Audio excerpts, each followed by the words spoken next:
Hello, and welcome to Senior Bitches, where we celebrate incredible women over 50, and some men too, who are changing the landscape around conventional aging in inspiring and creative ways. So thank you so much for stopping by today and sharing your valuable time with us. Now, today I think I have a real spitfire on my hands. She is a huge influencer on Instagram. I'm constantly doing a deep dive into social media all the time, trying to find, gals and guys who are inspiring and unique, and boy, did she catch my eye. I have interviewed a ton of female influencers around the globe, and of course they're my idols and I love them, but this is what I love about my next guest. I really enjoyed being a part of her world, and I did not find it stressful. So just feel me out here. Sometimes with these accounts, they're really frenetic and exhausting, and you're trying to keep up in lockstep with all these people, and it makes me kind of anxious and, sort of like I'm not doing enough. So that's why I cannot wait to chat with my next guest. Hanging out with her feels super chill. It's like you want to pull up a comfy chair on her porch, have a cocktail, and shoot the breeze.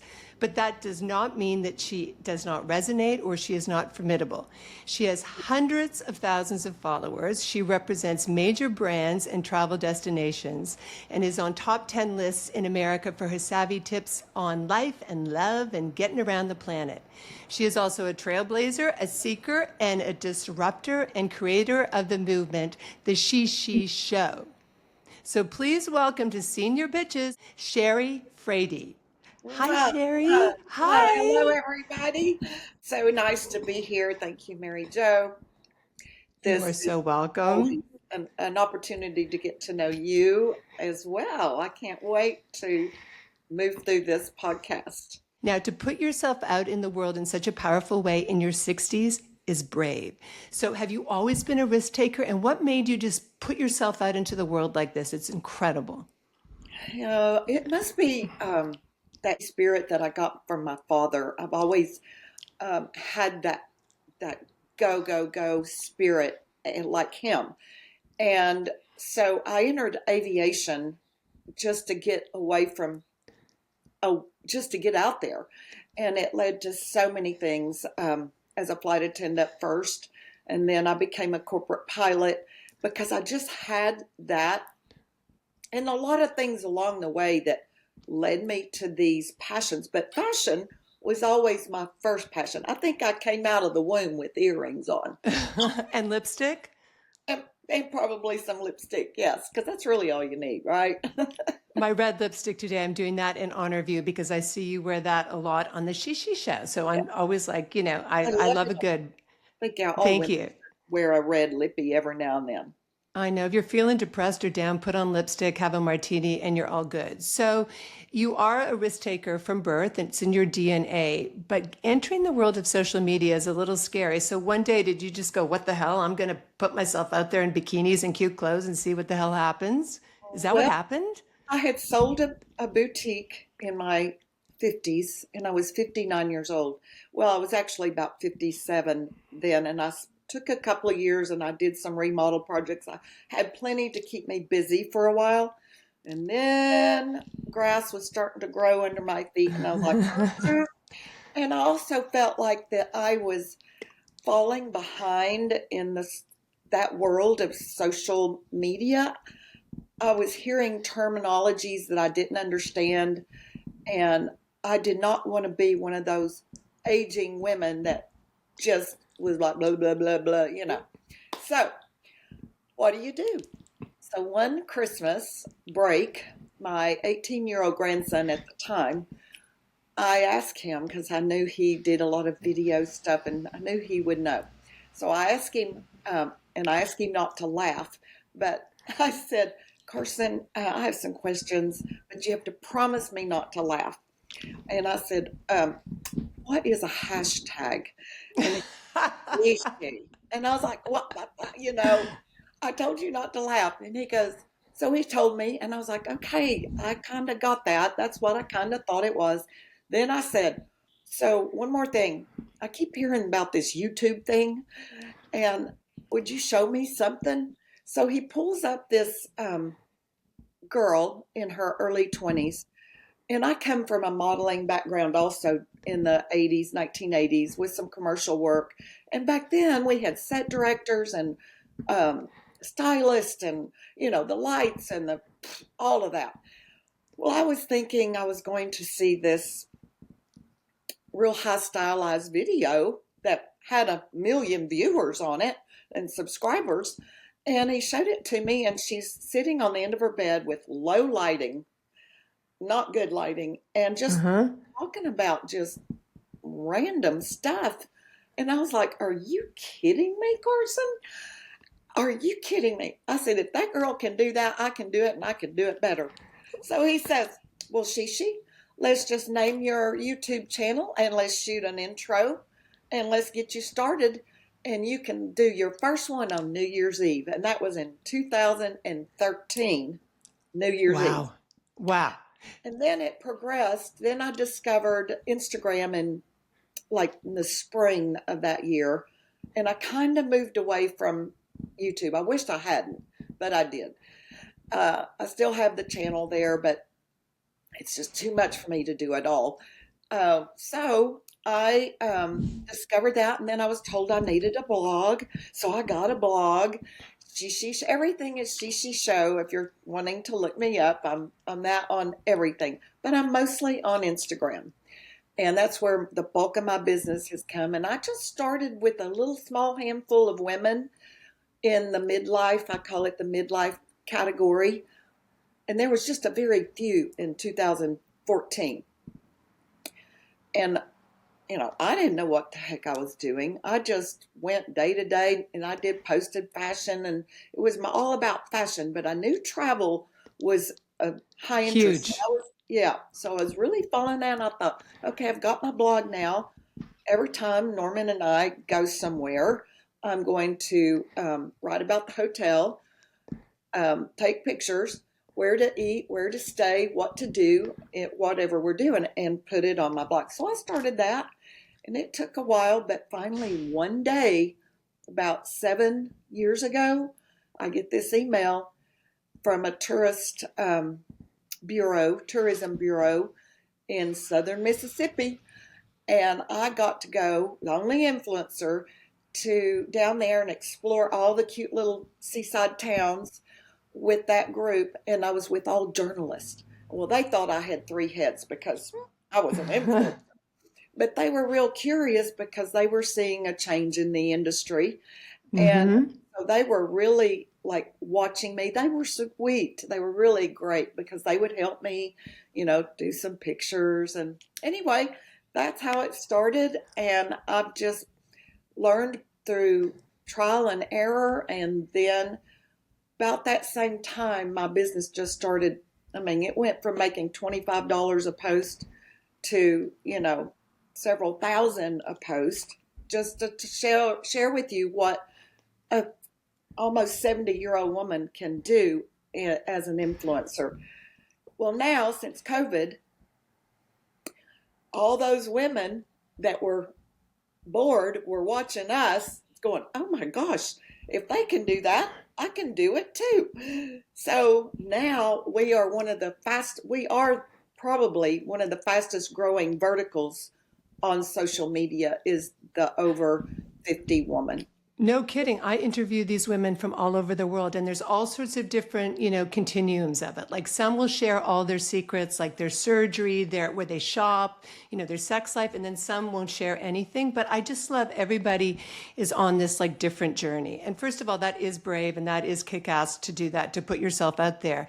And so you're such a positive person and such a nurturing person. How did you handle the negativity? Did you just wipe it off, or did it make it challenging for you? Or what's your attitude? Because that's part of the bravery. You just got to put yourself out there and sort of take what comes along with it. Well, I mentioned I modeled in the 80s. Well, you get turned down a lot as a model on go-sees, and back in the day we called it that. I don't know what they call it now. I modeled when I was younger too. Yeah, so go-sees. And go-sees. And I got turned down all the time, and you're either to this or to that or not the. And I had to learn that it wasn't me. And it parlayed to helping me through the journey as an influencer. I think we always compare ourselves still, I struggle with that. I think all influencers do. But as I've gotten older and I've been successful in the business, I am more confident now, so it doesn't like bother me Are as you much. more confident now? I can't believe you're about to turn 70. That is crazy. Are you more Saturday. confident now? Hey, yeah, Really? yeah. This is the Unbelievable. first day. Oh my God, you look amazing. And your energy is amazing. So, were you more confident? Are you more confident now or when you were in your 20s and 30s? Of course now. I think, Yes, that's what I want to hear. yeah, I think Yeah. hands down the decades, you got to be learning things along the way through friendships, through heartaches, through disappointments in a business or successes in a business. I don't know. I think it all layers. And so that's the one thing about turning 70 that I totally embrace is wisdom, confidence. Do I like the other crap? Can I say shit? You say shit. Thank you. That stuff, no, I don't embrace that. Yeah. But It's just kind of part of it. I'm 62. yeah. And you know what's funny? I do a podcast about aging, and for me to kick out 62, I choke on it a little, you know. Huh? But I'm going to be 63, and I'm feeling good. I'm feeling good, and you know, to your point, like the wisdom, the experience, like you don't really give a shit what people think at this point. I Yeah. mean, I've taken a lot over the years, so it's okay. I'm digging this period, you know. I'm totally digging it, and when when I look at your trajectory, and you know, you were in fashion and then you were like a flight attendant. And when I think of that, it's so glamorous with your little outfits and stuff like that. And then you took your love of flying and you became a commercial pilot. Like that is a big leap. Like, were you just like serving a martini one day and said, I want to fly this plane? I think I want to fly it. Well, my dad was a pilot and my uncle was a pilot. So, but I never thought that I could do it, especially in the 70s. It was just, I just thought it was going to be a journey that I could not do.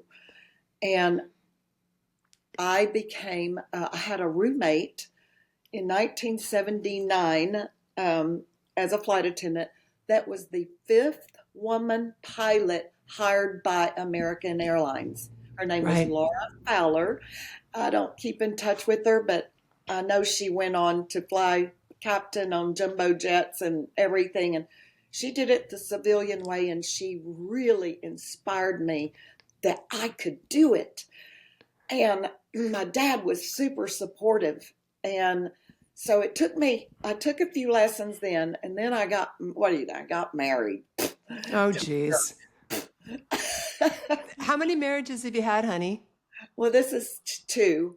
Okay, so your first one, you got married. Okay. Yeah, this was 10 years with him. And it was when I really saw the light was going out. I thought, okay, I'm going to go back. And I had a window open from a friend who had just gotten her instructor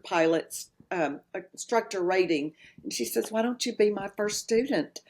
And she was super cool because she loved fashion like me. But yet we had this love for aviation. So I got all my ratings in a year and a half when I was like Wow. 31, I think, 30 years old. And I went knocking on doors at Hobby Airport here in Houston to the general aviation side of Hobby Airport with the old codgers that flew these big things for old companies, all those kind of executive type. And I met this guy that, just like my grandfather, and he'd let me fly this big old airplane on empty legs to build my time after I got my ratings. So question, okay, so what do ratings mean? Like your hours, like to fly? Like you're flying jets. You're not flying like a little seaplane. You're flying a jet, Well, you aren't have you? ratings that take you there. So you have your private pilot, your Right? instrument rating, which is the hardest, but I did the best on that because I knew it was going to be the hardest, so I studied the hardest. Commercial rating, multi-engine rating. And back in the day, because I had vision that I was going to move from the back of the airplane to the front of the There you airplane. go. There And you I go. kept my company status with American through all of that. And I met who I needed to meet at the flight academy for a pilot position, and they just had me send my hours every a few months just to update it. And then what happened? I meet Norman, and Norman was Okay. a passenger. Now, And Norman, you guys met cute, and Norman is your second husband. I've done a deep dive. I'm not a stalker, and you're madly in love with Norman, and you guys are the cutest couple ever. So you met him while you were flying a plane. Like, that is hot and sexy. yeah, Okay, that's hot and sexy. he's 20 years older than I am, so I didn't want to go out with him. I was not going that direction. But God says, this is the man for you. And I gave up a lot. I gave up my career. I decided not to have children because of the age difference. And I was 38 when we got married, and he was 58. Now we've been married 32 years, and now we're in a different place. I never thought what it would look like when we married. I didn't think he'd live to be 90 years old, but he'll be 90 in April. You thought 15 years, right? You said to Yeah. yourself, if I get 15 good years, I'd be it's so magic. Mm-hmm. Yeah. And now he's going to be 90. And so here we are, and now I've entered a caretaking role. Yeah. And believe me, girl, I'm trying to embrace it because Yeah. he's been so good to me, but it's hard. So fortunately, we have the means to get some help here and there, and I'm just taking it one day at a time. He can still do some things, for himself, but it's It's a bitch. It's a bitch. I'm doing it with my dad right now. Oh, He's got vascular dementia. oh, So I've written about it and I've talked about it on the podcast. And, I go to the old age home and the cronies there. I mean, they hit on me left, right, and center. Some of them text me at night, and they're the most adorable crowd because they don't remember anything. yeah. Right? Like every day you meet them, they're like, oh my God, you're so pretty. Thanks for visiting. And you're like, you're welcome. I saw you yesterday.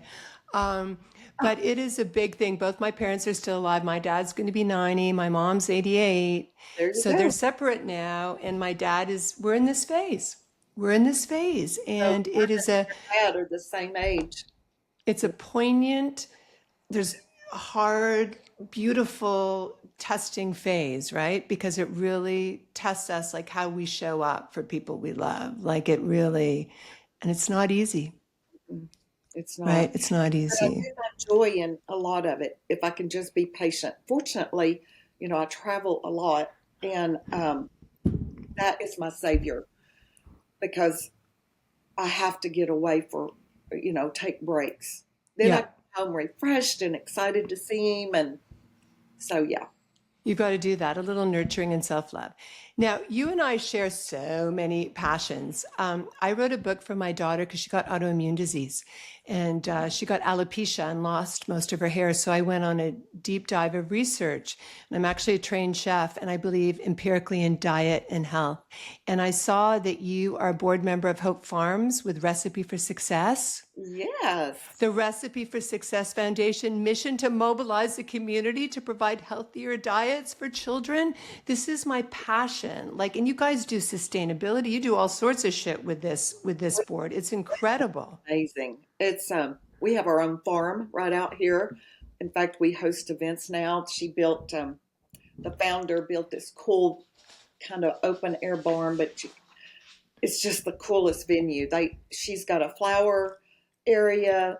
The best chefs in Houston have their own little gardens in there for their herbs. They participate all the time in fundraisers where to raise money for Recipe for Success. But yes, I've been on that board 7 or 8 years now. And Gracie, the founder, won't let me off. I said, well, I'm not able to do a whole lot. She goes, it's okay. You bring a part of what we need here.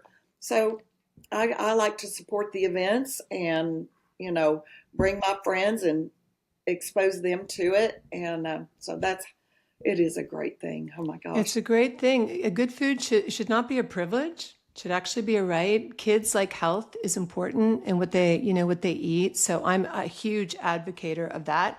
And actually a diet, we went gluten-free for my daughter and it reduced her inflammation. So it's, just imperative for kids. You also do work for veterans and they are so underserved in our community after giving up so much to support our freedoms, and the way they're treated is Yeah. deplorable. And you've got your hands in that too. My dad A was, lot of giving back, a lot of nurturing for somebody. I mean, like you didn't have children, but you're kind of nurturing the world a little bit. That's the sense I get.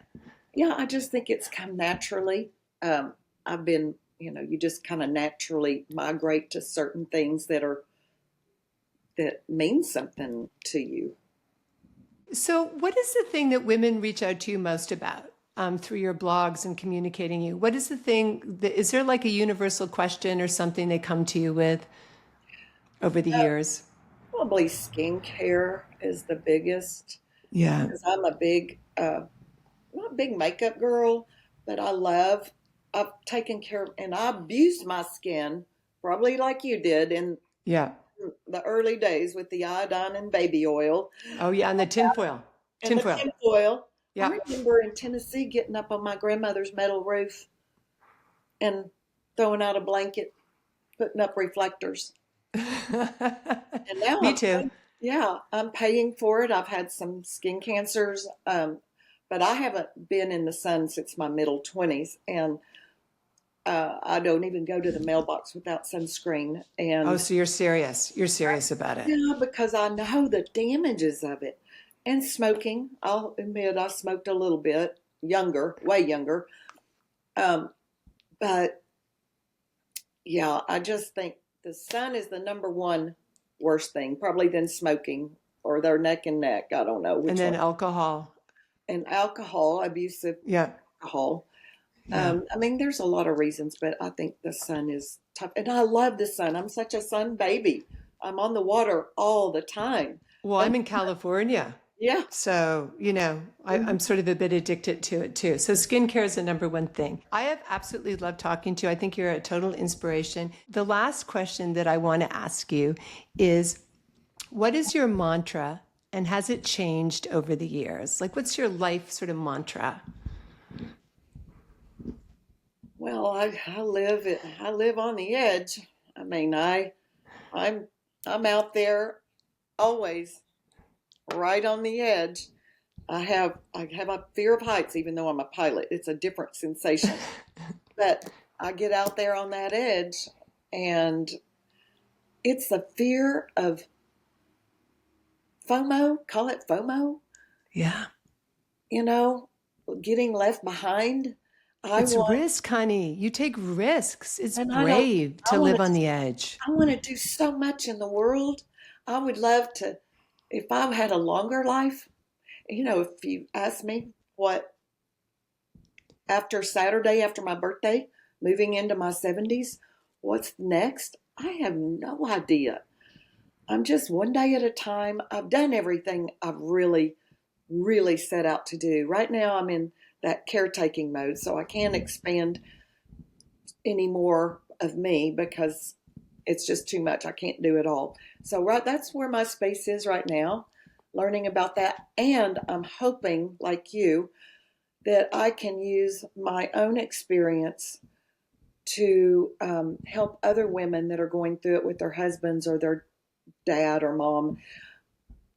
Because I don't, it, and you would be amazed how many people, when I've just posted, when Norman rolled out of bed and cracked his skull and we went to the emergency room and I had to buy, it was a first time experience and I had to buy this and that, something, a railing for his bed. And I was shared this on Instagram and you can't believe all the women saying, thank you for sharing those tips. So It's that, major. I did that too. I wrote an essay for my dad. I have a Substack under Senior Bitches, and I wrote, I've got a secret that I can't remember. Because my dad, who was a lawyer and very brilliant, like a statistician, like everything in his brain, can't remember. And I had to sit with him when he got a cognitive test. And I wrote about it. And a friend of mine, Jan Arden, whose parents both had Alzheimer's, we did a podcast and it just went insane. And the amount of people who reached out to me to share that vulnerability, And so it's dancing on that edge, right? Like you put yourself in that vulnerable position and it's authentic and people respond 1,000,000%. It's not exactly what I would have chosen to, Right. but it's here, and I'm in that space. And after that, who knows? But right now, that's where I am. So my mantra is just one day at a time, and never, never, ever give up. That's a big one. And I will go to my grave with my earrings on. Oh, God, we love you. Good. Thank you so much for joining us today on Senior Bitches. You're absolutely wonderful. And go check out Sheree Frede. She is amazing. Check out her SheShe show or Instagram. You'll get the best tips. I'm going to buy that LL Bean jacket. I've been looking for a bitchin' jacket like that forever, and it's $105. So I'm going to hit it up. So thank you so much today for joining us on the episode. You've been a delight. Thank you, Mary Jo. I'm so glad we had this opportunity. Me too. Mwah.